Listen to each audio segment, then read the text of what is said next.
in the idea of the singularity, as has evidence that the underlying information technologies are continuing to progress exponentially, and we can quantify that. We've been tracking it, and I'll talk more about that. But I think the visceral appreciation of the public has grown along with that as we have much more obvious demonstrations that technology is moving. Almost everybody recognizes that now because it's affecting everybody's lives. The level of confidence in the AI field reflects that. I remember after my book, The Age of Spiritual Machines, came out, we had a conference at Stanford, and we took a poll with people raising their hands as to when people thought computers that could pass the Turing test would come around. The consensus of AI experts at that time was about 200 years. Then in 2006, there was a conference at Dartmouth, AI 50, on the 50th anniversary of the 1956 conference at Dartmouth that gave artificial intelligence its name. Then our technology had evolved where we had actual audience response devices. The same question was asked. And the consensus was somewhere between 25 and 50 years. 25 and 50 years both got a substantial number of responses, so 30% each. Recently there have been polls taken, and the consensus is moving closer to 25 years. I've stuck with 2029, which is now a little bit less than 25 years, but the consensus is coalescing towards a fairly near future based on a recognition that progress is exponential. And we see sort of viscerally impressive demonstrations of that. I think Watson was very significant. A lot of what's been written about Watson isn't very insightful. A lot of the observers know nothing about Watson other than its software running on a computer, and then they sort of bring out John Searle's whole argument why software can never really know anything. I actually took John Searle's, one of his key essays on his Chinese room arguments to demonstrate why software can't ever actually understand anything, let alone be conscious. And I just substituted manipulating symbols for the words. Well, for that I substituted manipulate neurotransmitter concentrations and interneuronal connections. It's a mouthful, but I stuck that in whenever he said manipulate symbols. And you get a very convincing demonstration that the human brain can't possibly know anything or be conscious. And actually that makes sense, because if we look at a neuron, we see a machine, just as we see machines all throughout biology, and we can understand that machine. It has a certain complexity, but it has certain principles of operation. I'll talk more about that in a moment. And so you have all these different machines. If you have a large number of machines, you still have a machine. How can that possibly know anything or understand anything? Well, it is an emergent property. Consciousness remains a difficult subject because, in my view, we really can't measure it. It's not scientifically demonstrable. You can't build a machine where you slide an entity in and the green light goes on. Okay, this one's conscious, no, this one isn't. Without building in some philosophical assumptions. So John Searle would build in the assumption that it has to squirt biological neurotransmitters, otherwise it's not conscious. Dan Dennett would have a more sophisticated idea that it doesn't matter what the substrate is, but the entity has to have a model of its own thinking, and if it does that, then it's conscious. That's a little closer to my view. But these are all different assumptions, they're leaps of faith. Very often you will run across, or I run across, articles that purport to tell you the true basis we have finally discovered for consciousness, like Hameroff's recent article, The True Basis of Consciousness.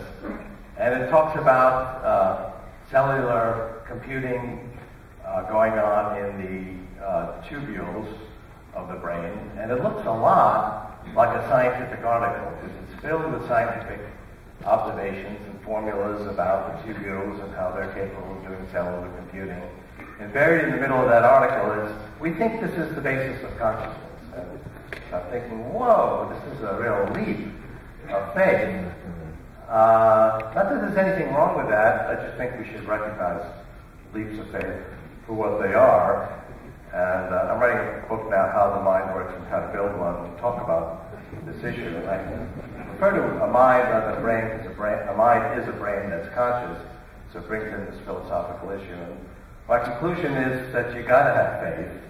In other words, we couldn't get up in the morning without some notion of who and what is conscious and where our consciousness comes from.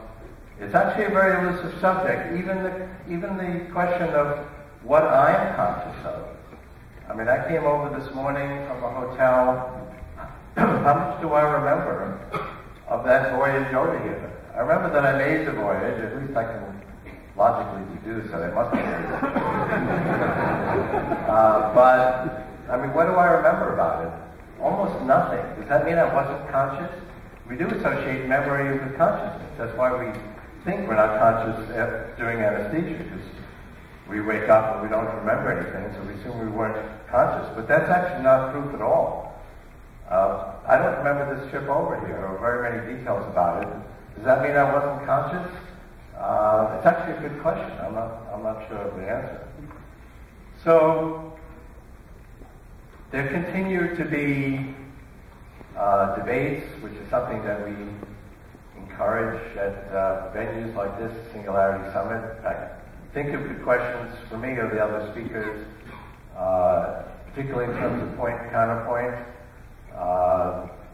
In terms of talking and think about the singularity, there's no one path in terms of the right way to think about these things.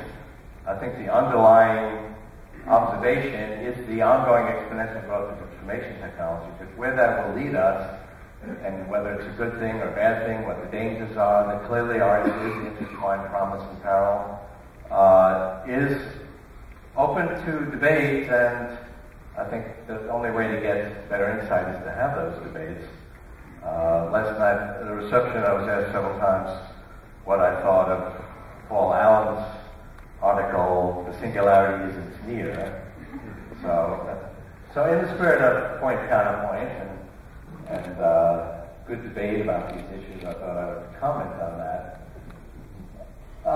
It's typical of a lot of commentary on these issues that Mr. Allen brings in sort of what I would call de novo arguments about the singularity, not really having familiarized himself with the literature. I mean, he alludes to my book, The Singularity is Near, in the title by calling his article The Singularity Isn't Near, but acknowledges in the article that he hasn't read the book. And the only citation is to an essay I wrote, The Law of Accelerated Returns, in 2001, 5 years before the book came out. And while I stand by that essay, it's really not a statement about why the singularity is near. The reason I wrote that book was to respond to just the kinds of criticisms that Paul Allen makes that had come out in response to The Age of Spiritual Machines, which came out in 1999. So there were about a dozen different threads of criticism. I alluded to one, John Searle's Chinese room argument about consciousness. There are some that Moore's law is going to come to an end. Exponentials can't go on forever. That's actually one that Paul Allen makes. And decided I would write an essay in response to these criticisms. That essay became a book, The Singularity is Near. So that's why that book is here.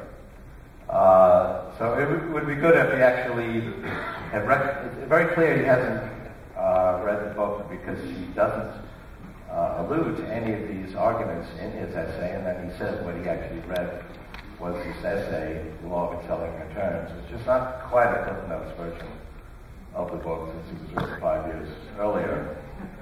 But there are a couple of observations, more substantively, there are a couple of observations that bear a response to. One is that the law of accelerating returns, which says that information technology, the basic measures of it, grow exponentially, is not a physical law. So therefore it's to be dismissed. I would point out that almost every scientific law is not a physical law, and it's based on emergent properties of some scientific observations at a deeper level. Even the law of gravity is not directly a physical law. It's based on the interactions of individual particles, and in the aggregate, you get the law of gravity about large bodies. In fact, if you take very tiny objects at the level of particles, they may or may not follow the law of gravity. It's because they're subject to quantum mechanics, and there's a probabilistic, irreducible indeterminacy to quantum mechanics. So it may not exhibit gravity at that very small level. Now you have a large, if you have maybe 10 particles, then you start getting probability effects, and it's pretty likely that it will show the law of gravity, but it's still possible it won't. It's conceivable that even a large body like the moon and the earth will not follow the laws of gravity. Those are collections of large particles, but if you work out the math, the probability of that happening is 1 in a trillion, so it never actually happens. But it's basically an emergent property of physical laws at a deeper level. A very good example is the laws of thermodynamics. Those are considered laws. But if you look at the mathematics of thermodynamics, it has as a basic assumption that each particle follows a random law. So I can't tell by definition where this particle will be 10 seconds from now. It's random. But the overall properties of the gas are highly predictable to a very high degree of precision according to the laws of thermodynamics based on the mathematics of large numbers of statistics. And again, it's actually conceivable that entropy won't increase in a gas, but if the gas has enough particles, the probability of that is vanishingly small. It's a statistical property, but an overwhelming one, such that it's called a law. It's the same thing with the law of accelerating returns. His argument against it is that specific projects may not work out. Well, that's exactly right. It's just like a particular particle may not be in a particular position. Any one project is unpredictable. The law of accelerating returns has to do with the emergent properties of a large number of projects. We have billions of people working on computation. Any one project is unpredictable. The overall results are remarkably predictable. Now, if there were 6 people in the world working on computation, it actually would not be very predictable. It's because it's a large, self-organizing, dynamic, chaotic, randomly interacting system that follows an evolutionary path, and it has predictable properties. I work on the mathematics of this, but more importantly is the empirical evidence, which takes a whole book to present, and we've continued this research. I have a team of 10 people that continue to gather this data. And if you look at the underlying properties, like the power of computation per constant dollar, instructions per second per dollar, that's a classic example, but it's not the only one, because there are hundreds of measures like this. The number of bits we send wirelessly around the world, the number of bits on the internet, the number of nodes on the internet, the number of base pairs of DNA we're sequencing, the number of megabytes of data we're downloading about the brain, and there's many fundamental measures that follow these exquisitely smooth exponential trajectories. The empirical evidence is really the most important, and that's really what I present in the Singularity is near. He then talks about how what he calls the barriers to complexity, that the brain is so vastly complex, there's all these trillions of connections, and each one has been shaped by evolution to do a very specific thing, and it's very delicate, and we don't really understand it, and we make certain assumptions that turn out to be wrong. There's actually two different ideas there. One is that scientists, there's something that I talk about this in the book called the scientist's pessimism, or the engineer's pessimism, because they're dealing with a specific issue and they don't know the solution to it, otherwise it would be an issue. And then you talk about how we're going to jump to something that's 1,000 times greater, and their mind boggles. They're focused on this one issue. They hope that they can get it, but then to talk about how we're going to just sweep past that and do 20 more generations of problem solving just seems overwhelming. So you talk to these experts in a particular field, they will be pessimistic. I just had experience last week, gave a talk for a company that was a pioneer in advancing semiconductors, and they've been around for 30 years, so they're telling their first project features in semiconductors were 10,000 microns, 10,000 nanometers, that's 10 microns. And the holy grail is maybe we could actually get below a micron. But that was very controversial, because they were trying to get from 10,000 nanometers to 5,000, and the scientists were sure they could do it. Of course, if they could do it, they'd be doing it. So they didn't know the answers. And then you talk about, well, maybe we can actually get below a micron, and people had various theses. Well, it's impossible. The thermal effects will kill it.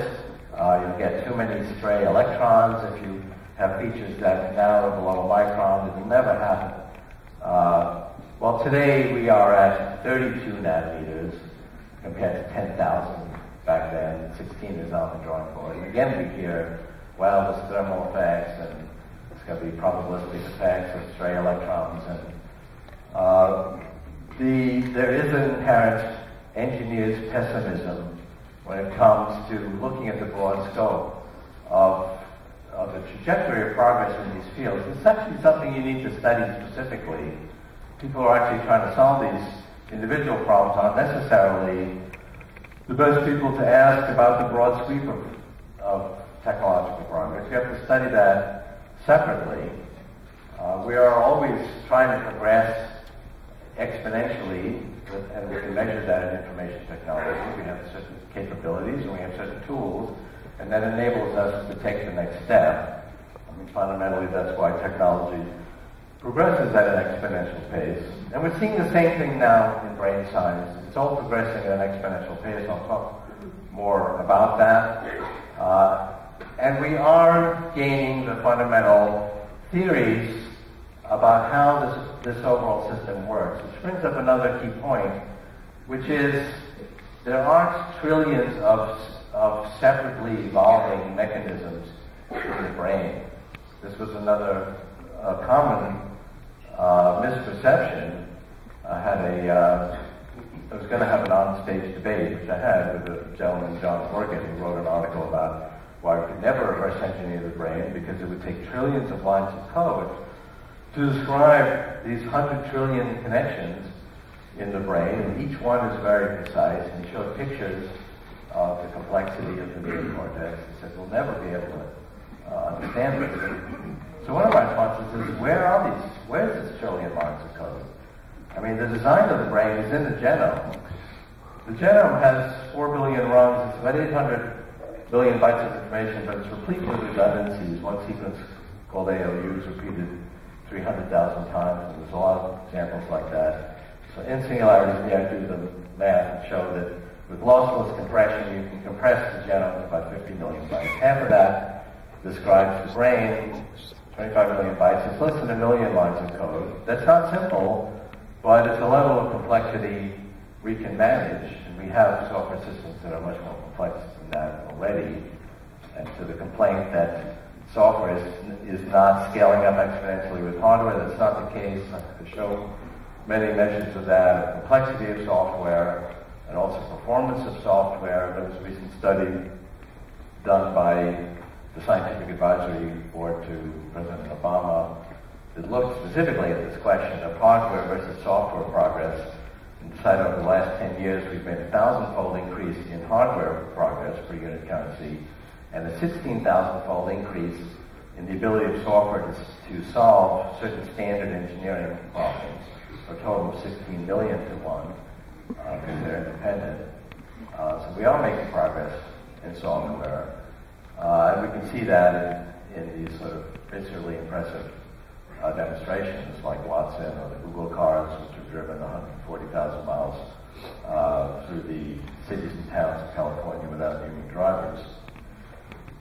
So how is it then that 25 million bytes, which, by the way, most of which describes the biological mechanisms of these neurons, which do not pertain necessarily to the information handling processes. Information handling is even simpler than that. Not simple, but it is a level of complexity we can handle. How is that possible when there's 100 trillion connections? Well, that's pretty obvious. There's a lot of repetition in the brain, just as there is in the genome. Those are not the same repetition. There's a complicated translation of the genome into the brain because it creates proteins, and the proteins interact to create these mechanisms. But we see massive repetition.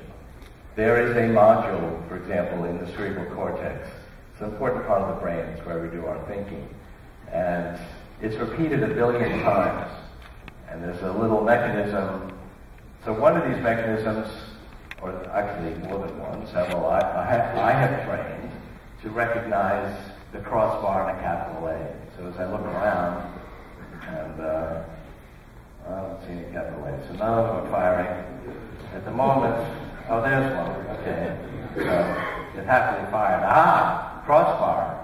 And it sends up the signal to a higher level, and then that module gets signals in. Okay, there's a connection from the north central to southeast point, and aha, capital A. And then it goes up to a higher level, and at a higher level it might say, aha, the word apple. In another part of the neocortex, I'm getting visual recognition of objects, and it might fire and say, aha, an apple. And in another part, which processes auditory information, it's getting information about phonemes and formats and vowels, and it goes, aha, someone just said apple. At a very high level, there's modules that trigger on more complicated phenomena, like that's funny, or that's ironic, or she's pretty. You probably think that those are much more complicated than the ones down here at the fundamental, at the lower level. They're actually the same, but they're at a higher level in this conceptual hierarchy. And the fact that the cortex is organized in this hierarchical fashion is why we can think in hierarchies, and that was an evolutionary advantage because the natural world is organized in hierarchies, so it helps us to understand it. But the description of these modules actually only occurs once in the genome. It's not repeated 1 billion times. It doesn't need to be. There's then other information as to how they're wired. We actually have a very good understanding and description of how that module works, and there have been attempts to simulate it functionally. Another misconception in the article is that I'm advocating we just do sort of simulation at the biological level and not understand the brain, and then somehow we will get intelligence from that. I think the whole point of reverse engineering the brain is to understand the principles of operation and then use these principles and leverage them using our engineering tools to create systems that have greater capabilities.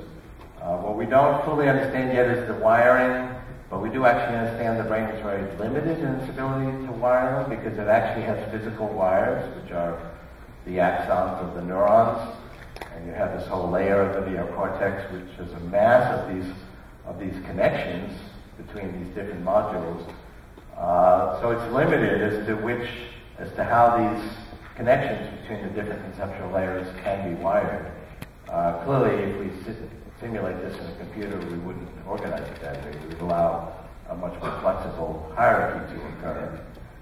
And we are already translating these conceptual insights into biologically inspired paradigms. Now, Watson, for example, is not by any means a sort of unthinking simulation of the brain, but these biologically inspired paradigms have seeped into Watson.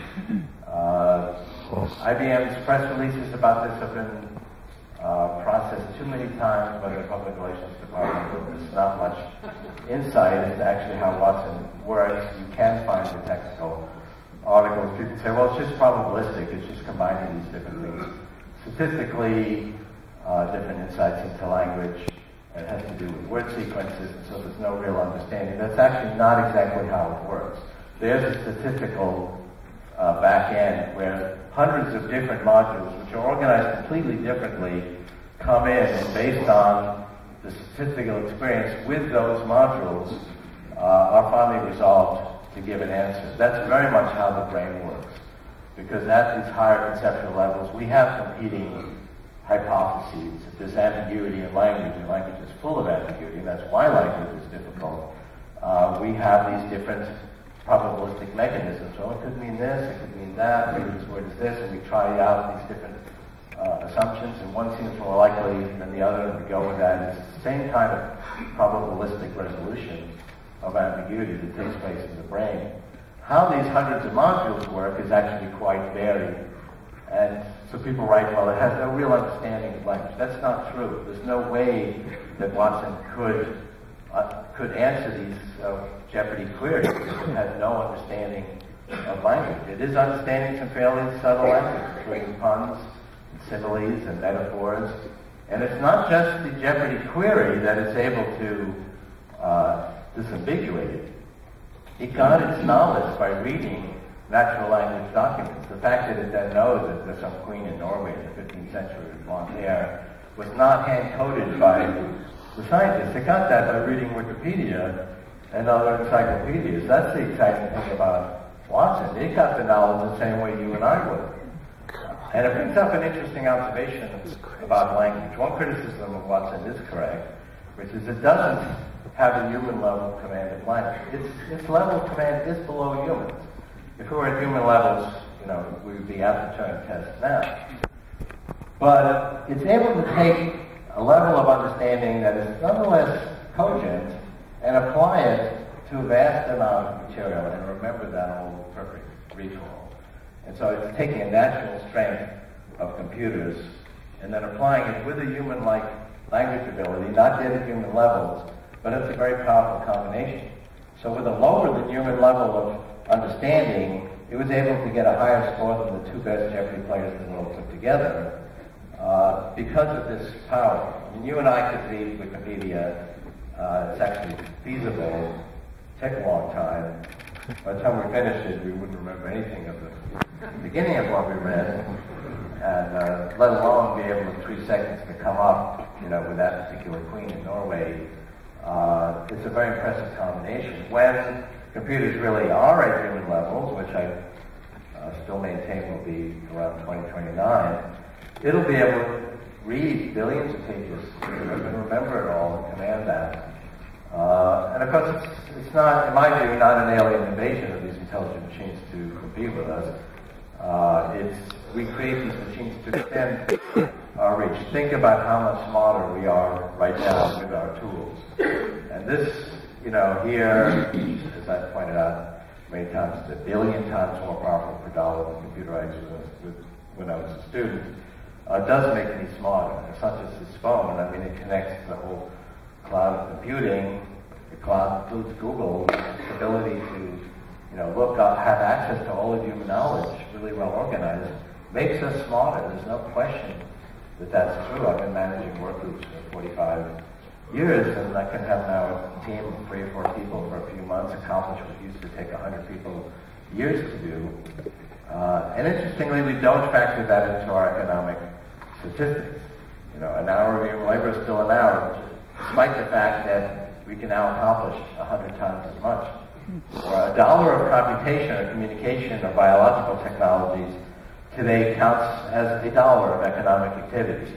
If I did that in 1980 and spent or produced $1 of computation, communication, biological technologies, it counted as $1. Yet today, for that $1, I can create $1 billion of computation and communication or any kind of information technology circa 1980. And that's completely factored out of these economic statistics. And you might say, okay, it's true this sort of strange area, these little devices we carry around, doesn't pertain to most things. I think one of the important messages is that it ultimately will affect everything we care about. Our biology, health and medicine has now become information technology. That was not the case even 10 years ago, until we had the basic software of life with the Genome Project. Medicine was hit or miss. It was still useful. We went from a life expectancy of 37 20 years ago to pushing 80 today, but we basically had no information model of how biology works. It is inherently an information process. And we now have the means of actually changing this outdated software. RNA interference can turn genes off, we form gene therapy, we can add new genes, we can reprogram our cells to have different properties. I can take my skin cells, add 4 genes, basically change its software and turn it into a equivalent of an embryonic stem cell called an induced pluripotent cell, IPC. And the ethicists who are opposed to embryonic stem cell research support this because there's no embryos involved. And anyway, if you want a new liver, you'd like to have your DNA, not the DNA of some other embryo.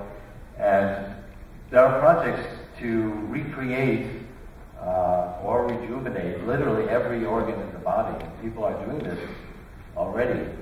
They're doing everything from natural breast enhancements with stem cells to rejuvenating hearts that have been damaged through heart attacks, and we are, at least experimentally, regrowing organs like the kidney and bladder, and we're basically reprogramming biology.